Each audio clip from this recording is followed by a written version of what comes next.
Good Tavach Shavua Tov, a new week, a new Torah portion. We begin Parshas Mikeitz. First reading from the new Parsha.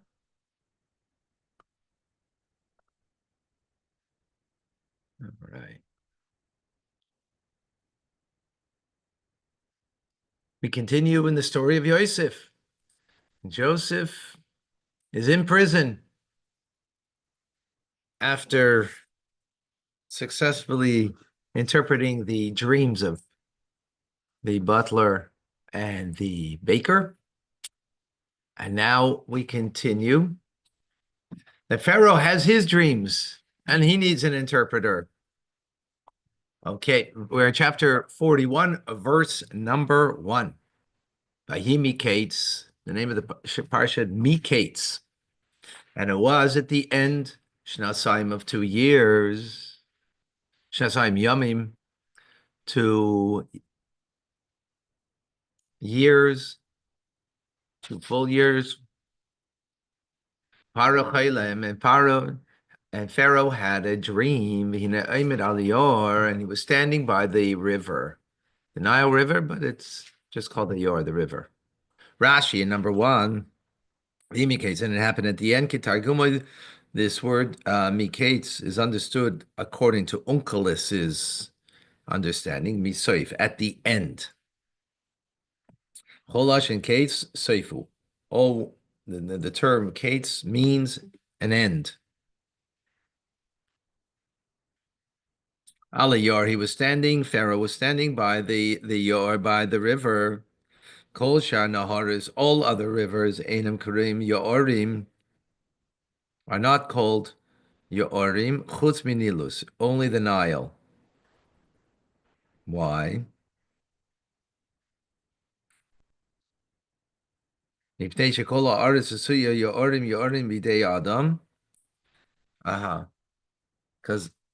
so it was made up of man-made rivers, meaning canals, right? Canals are man-made. So they're made up of man-made canals, tributaries to the Nile River, except for the Nile River. The Nile goes up into them, and would water fill those canals. Because rain did not regularly fall in Egypt, like other lands. So they built tributaries, canals,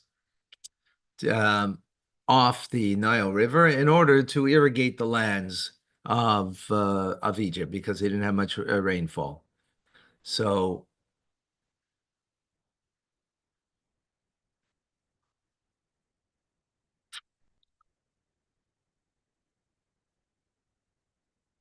okay, the plural is the many canals that were man-made, and the Yor is this one river that's referring to the Nile. Okay, verse number 2. Behine, and behold, min Yor, from the river, Eilis, come up Sheva, 7 parais, cows. Yafa said are nice. The word Yafa means nice, meaning translates over here robust. No, good looking, good looking cow. Yafa is Mara, yeah, because of appearance. Good appear. They have a good appearance. Ubriyais, basar, and they are healthy flesh. I'm giving you literal translation, so that way you could learn the terms better in their original, their kind of root word. And they started grazing in the marsh. Rashi in number 2.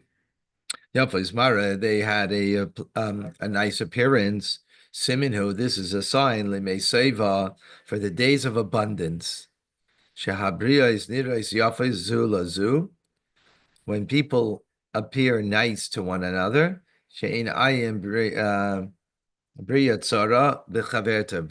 For people are not miserly toward one another. Because, right, so the question over here, why would Rashi give this explanation over here when Yosef will give it later on? What forces Rashi to give the explanation of what this means over here? Wow.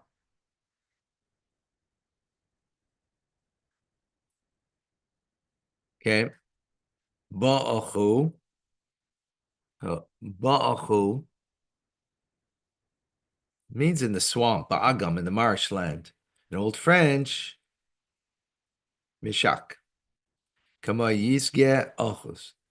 The swamp flourished.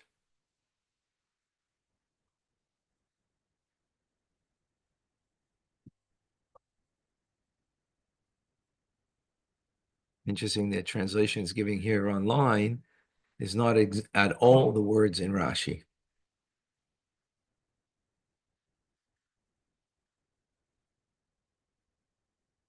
Hmm.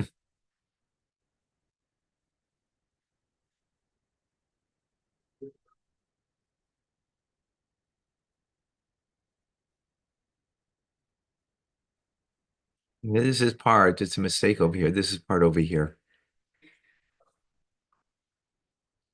Okay, verse number 3.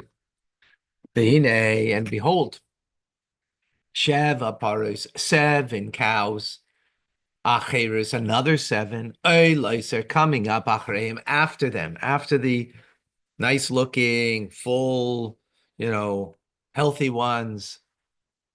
Achareim, they're coming up after them. Mina yor, from the river, from the river. Ra'ois mare, bad appearance. They have a bad appearance. Right. Vidakois bosar, and they're thin. Their flesh, they're skinny. And they stood next to Paris al Svasayor. They stood next to the good cows, the healthy and good, nice looking cows by the river. Rashi, Dakus Basar, in Old French, tenve, tenve, something like that, which means thin. Verse number 4, and they consumed Taparis Ra'os, the the cows that have an ugly appearance, vidakis, and that they are thin basar of flesh, as sheva paros, the 7 cows, yafas that were of good appearance, vabrios, and were healthy, v'yikatz para, and para woke up. But they ate. Siman, this is a sign, Shetia, called Simchas HaSeva Nishkachas B'Yimei Ra'ab. Right, that they ate, right? Why did they eat them? So Rashi is saying this is a sign that the years of plenty that they would have would be forgotten because of the famine. Again, why Rashi is explaining this over here, when Yosef is going to explain it.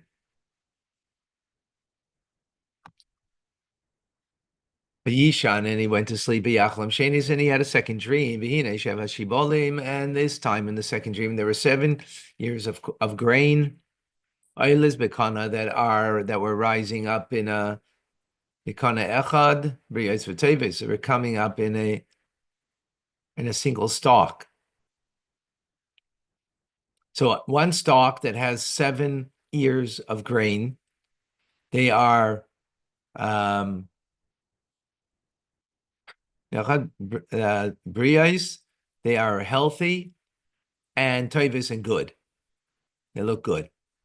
It's interesting. It's switched over here. Before it was look good, and then healthy. Here it's the opposite.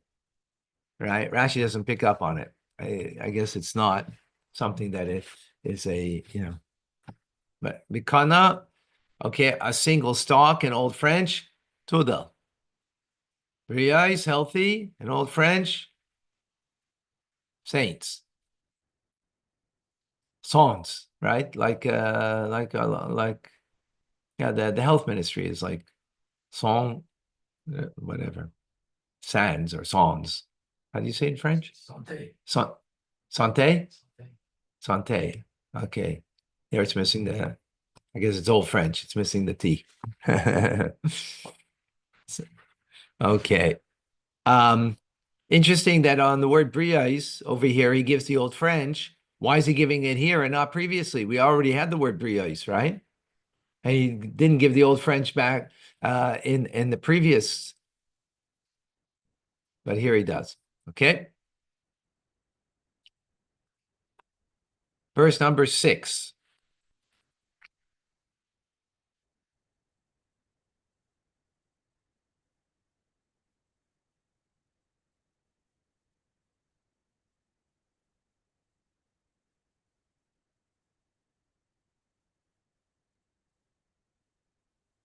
And behold, Shevesh Ibalim Dakis, Shdufos Kodim, and the 7 grains that then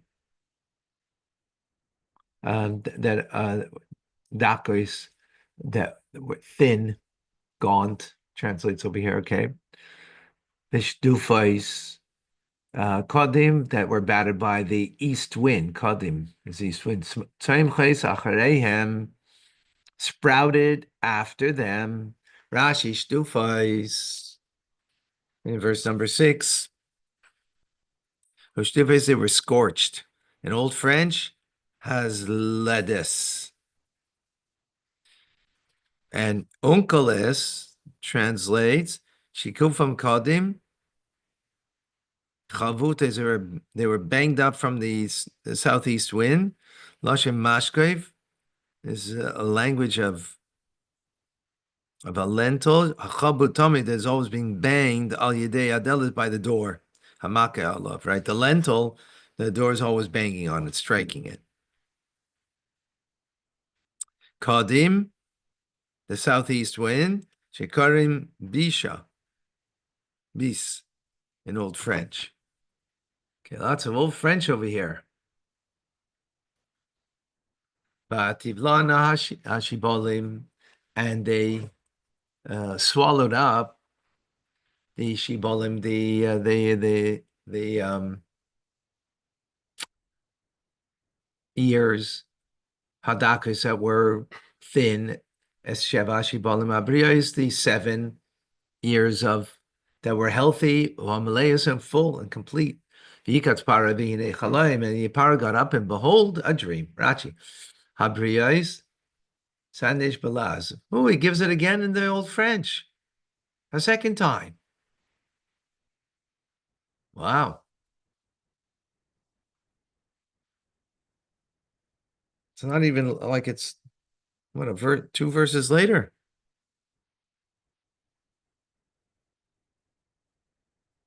Literally 2 verses later. And behold, there was a dream. There was a complete dream before him. And he needed interpreters. Why does Rashi say that here? Next verse is going to say, and it wasn't very, and his spirit was agitated. Vishlach, and he sent Vikra, and he called for is called Chartumi Mitzrayim, all of the Chartumi, the soothsayers. I don't know, Necrom, the soothsayers of Egypt. Yes, and all of the wise ones, Lahem and Para, and they interpreted to him as chalamai, as his dream, and there is no interpretation that is satisfying para. Rashi, atipaem ruchai, and his spirit was agitated, according to Unklis, and with tapa ruchai.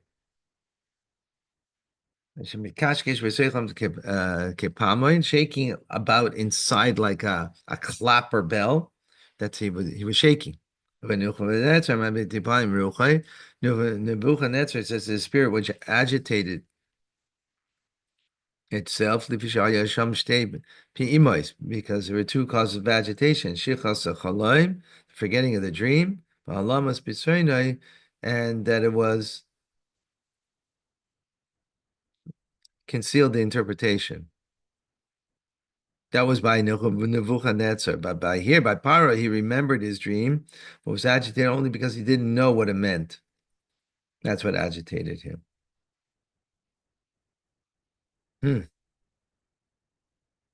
Okay. And there was no one who could interpret them for Pharaoh.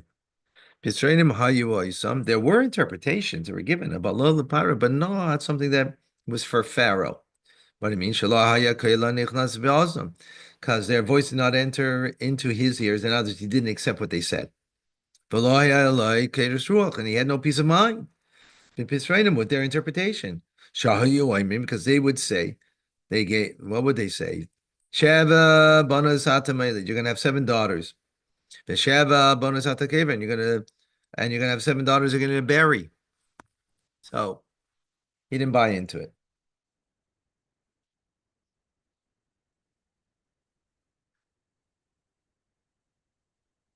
Why didn't he buy into it? Mm-hmm. Rushing on what they interpreted. So that's brought down already in the Medrash and the Gemara, right? So he's taking from there. But the question is, you're asking is like, how do you know from the simple meaning of the text, right? So Rashi's saying that there's no interpretation for him, right? Meaning they did interpret, but he didn't like the interpretation. And the way I understand is because why did he like Yosef's interpretation in the end? Because Yosef, the details of it, they all fit in, like the detail.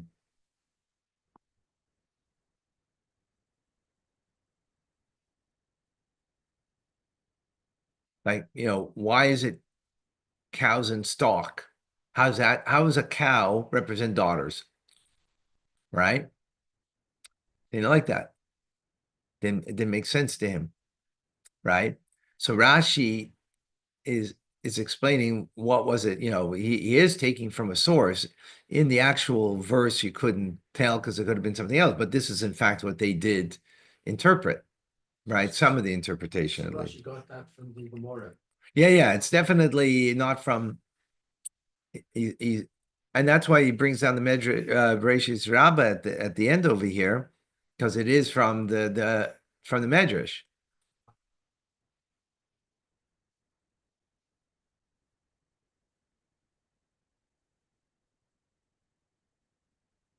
Whereas Yosef, right, says, well, cows and grain, that represents, those are the two things, growing things and animals that you feed from and you live off. So, and that's famine. So that made sense. So it had to be something that isn't interpreting the word, the cow or the stock. And that's why Rashi brings, from the Medrash saying that it was 7 daughters. There are other interpretations also, but Rashi only brings this one. Interesting. I guess because of that. I can't remember now what the other ones. Okay, number 9. The Saramashkim, the bartender, right? The chief of the mashke. Spoke to Pharaoh saying, "Es chatoi, my sin, ani maskir. I mentioned hayom today. I mentioned to you my sin. What was my sin? Parakatzes all of Adam. Pharaoh was angry with his servants. Beiten oisi, and he put me b'mishmar in jail. Beis asar hatabachim oisi ve'asar ha'oifim. He put me into prison in the house of the chief butcher, together with Sar ha'ifim, with the chief baker. V'nechal mechalayim balayla echad. And we dreamed a dream one night. Ani v'hu, me and him, meaning the baker, right? Each person having their dream according to their interpretation. Rashi,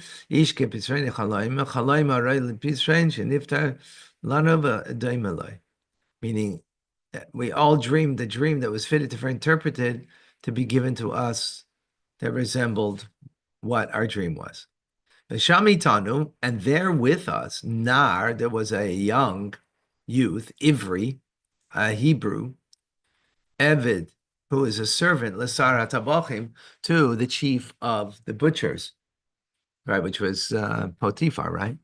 And we told him our dreams, B'yiftar lanu, and he interpreted for us, Ischalamasenu, our dreams, Ish kechalaime pasar. Each one, according to his dream, he interpreted. Rashi.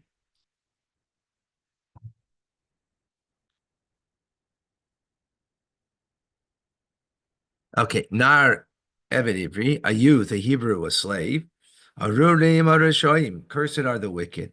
She'ain taivatsam shlema, their goodness for good deeds is not complete. Matzkir b'lashon bizoyin, how does he mention Yosef? In a demeaning manner. Nar, that he's a youth, right? Which is to bring out that he's a shoita, a fool, like, a young kid, a fool. And he's not fit for a position of greatness. And furthermore, he's an Ivri, he's a Hebrew. He's not even familiar with our language, right? Look at that. He doesn't know. He lives in Montreal and Quebec, and he doesn't even know French. Oh.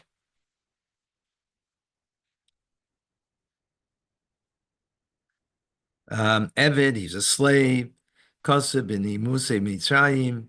In the protocols of Egypt, it says she'ein Evid melech, that a slave may not rule, but lelevish b'gdei and he cannot wear the princely garments.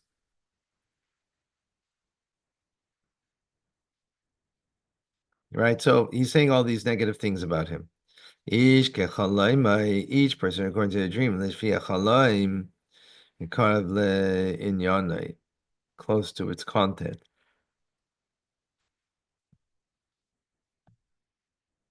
13. And it was when he interpreted it for us. So it was. I was returned, Al-Kani, to my post. And the baker was hung. Rashi, Al-Kani, I was returned to my post. Parin and Iskalamayla. He over here refers to Parai, who was mentioned above, Kamaisha Amar, as he said, Barak, Katafal Avadav.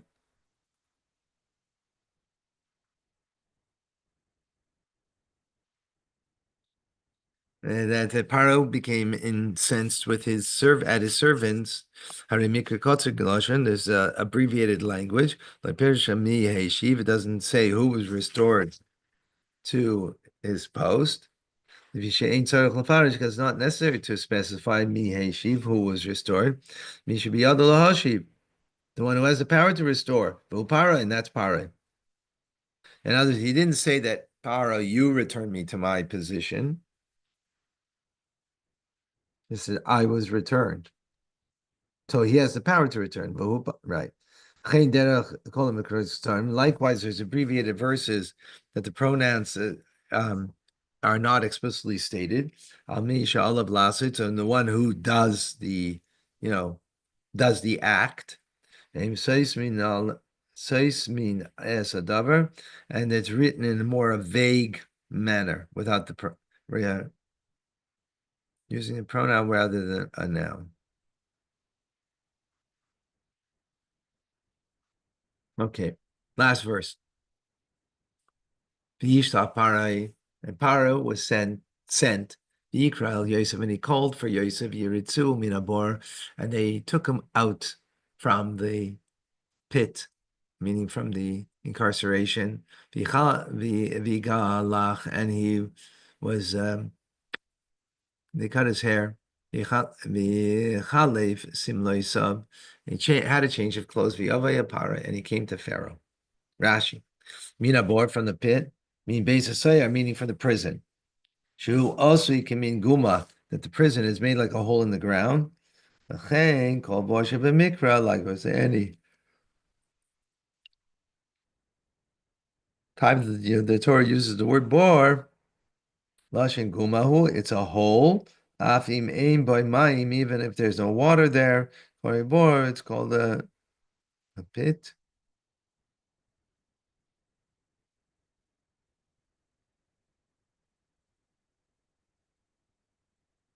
Yep. Shabalaz, the galach, and he shaved his hair. If they call it malchus, out of respect for royalty. Okay, let's take a look, see if we have something here.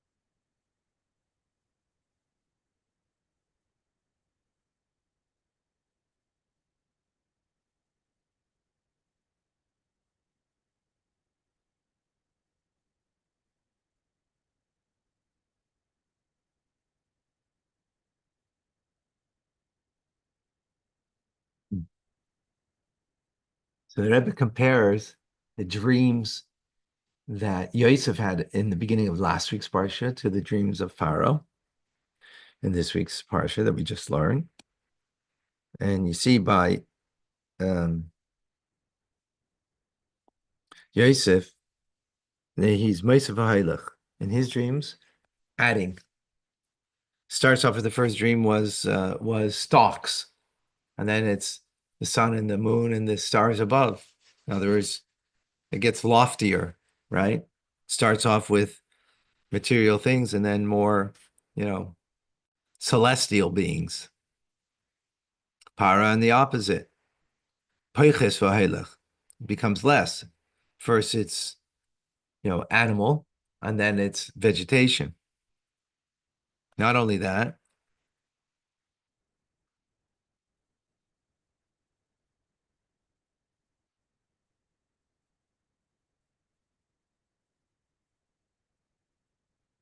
right? By para, first they're healthy, look a good looking animals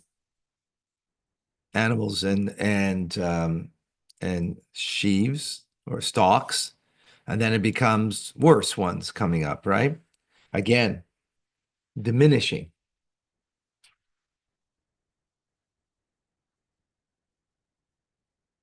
Again, bringing out that idea, right? That's the difference between Kedusha and Klipa. Kedusha, you find always that you go up in Kedusha. You go up in holiness. So therefore, in his dreams, you start with a lesser and then you become to more. Klipa is the opposite. Klipa, the negative force, right? The shell that covers over on the holiness is the opposite. You can become from a stronger state to a weaker state until we come to times of Mashiach, and all klipa will be removed, be nullified, and no longer. Interesting.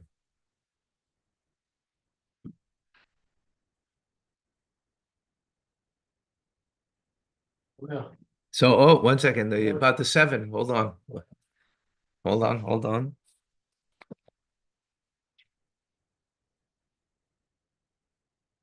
We got a few minutes here. So, about that they gave interpretation, but it didn't satisfy, right? It didn't satisfy, if you recall. So, so the Rebbe asks exactly your question. How do we see in Pshuto Shemikra that this is what the Khartoumim were saying? Where does Rashi get it from? From the simple meaning of the text. Doesn't suggest it, right? Exactly your question.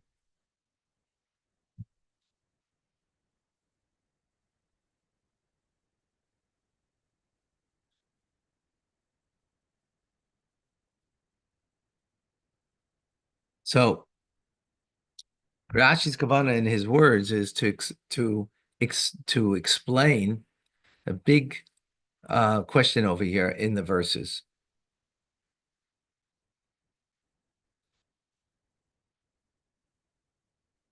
How is it possible? We're talking about Khartoumim. These were people who, they had a power, right? A power of Tuma, but it's a power, right? How did they not come up with Yosef's um, idea, right? That it's speaking about years of plenty and then years of famine. Like, that's pretty, it's pretty much there, right? It's not so, not so distant, right? How's that possible? So Rashi says,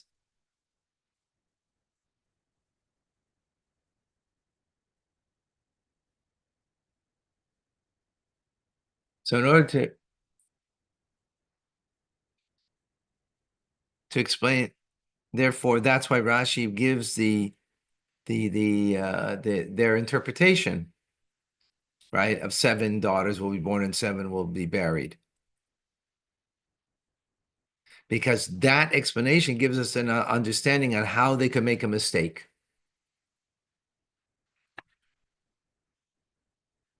The interpretation of Yosef came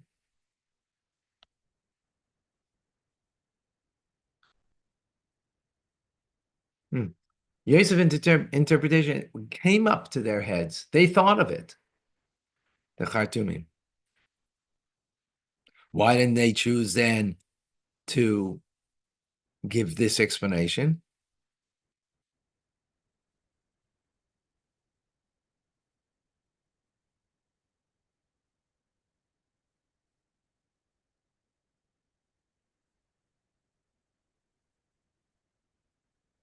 And so it can be.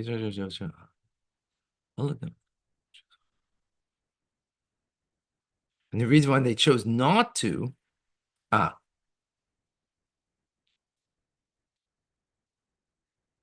because why did Paro see in his dream the good ones with the bad ones at the same time?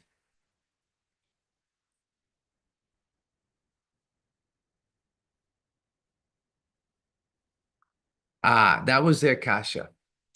Their problem was, how could the two, remember the healthy cows were standing there by the Nile with the unhealthy ones, right? And then they ate them. But that doesn't make then that how does that make sense? How could healthy years and famine years be there at the same time?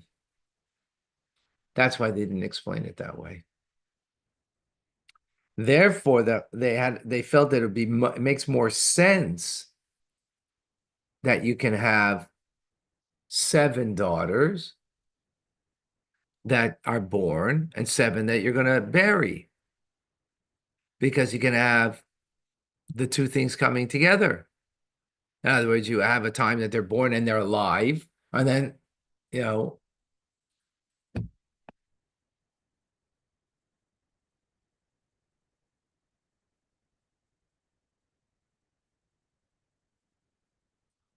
in other words, they're not going to be all dying and they're not going to be born and dying all at the same time, right? So they'll be there at the same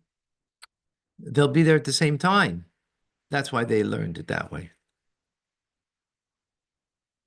That's why Rashi has to bring what they said, right, in order, because to explain why would they be there at the same time, the cows, the healthy cows and the unhealthy ones.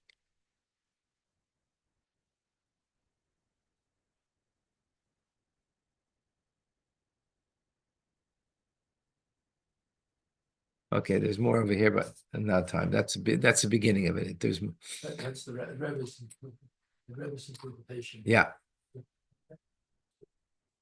Yeah, there's more there that we'll get to another time. All right, folks. I'm gonna do Tanya in a few moments. Thank you, Rabbi. Thank you. A reminder, tonight, 6 o'clock, there'll be a Hanukkah symposium from 6 to 8:30 on YouTube and on Facebook. Facebook. Yeah. Okay. And live.